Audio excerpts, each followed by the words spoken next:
Para hablar de violencia de género hay que ir a la historia del feminismo, de los feminismos, de los movimientos feministas. Si bien ahora en la Argentina y en otros países aparece como la agenda más potente del feminismo, este es un problema que se identifica en los años 70 con las feministas italianas y con dentro de lo que se denominó conceptualmente como el feminismo de la diferencia.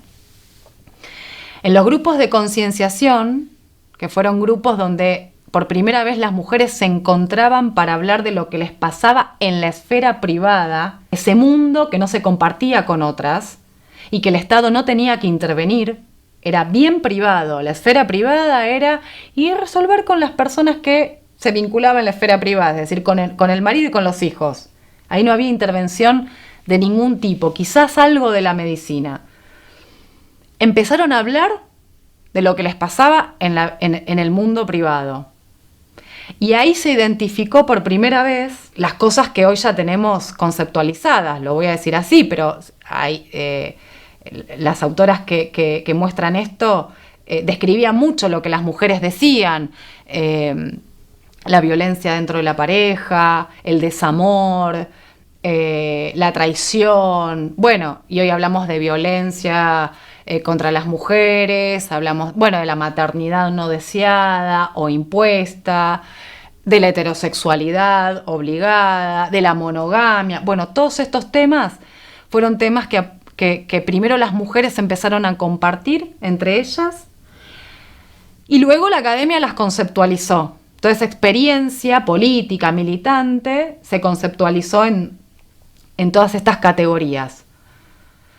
Hoy en día, podemos ponerle nombre a lo que nos pasa y deja de ser un problema individual para convertirse en un problema social.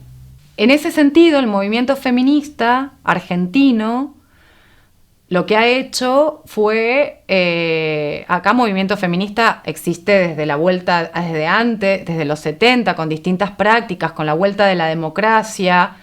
Quizás el feminismo en la Argentina estuvo muy pegado a la idea de lo burgués, pero la política argentina y algunas políticas han tenido prácticas feministas o prácticas por los derechos de las mujeres.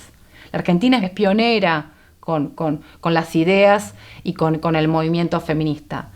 Entonces se puede entender la masividad del Ni Una Menos. Es decir, porque nosotros tenemos feminismo desde principios del siglo pasado.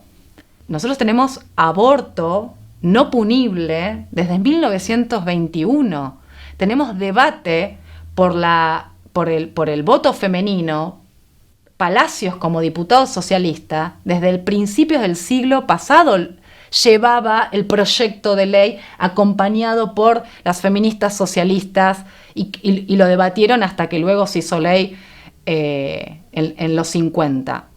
El feminismo lo tuvimos durante toda la década, un feminismo muy fuerte, anarquista, socialista, peronista, autónomo.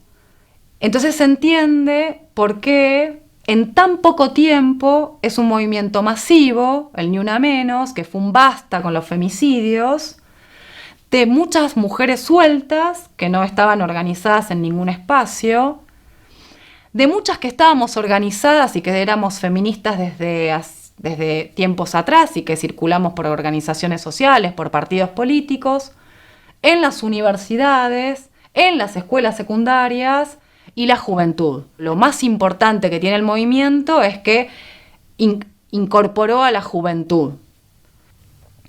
Entonces la Argentina tiene esa característica, esa historización que es muy particular y una agenda muy potente, adeuda derechos para las mujeres como el aborto legal y adeuda derechos vinculados también a la violencia de género, como, si bien tenemos una ley importante, pero todavía tenemos situaciones que no podemos contener o sostener. Entonces el movimiento feminista ha crecido y es muy potente porque esas deudas ya son insostenibles.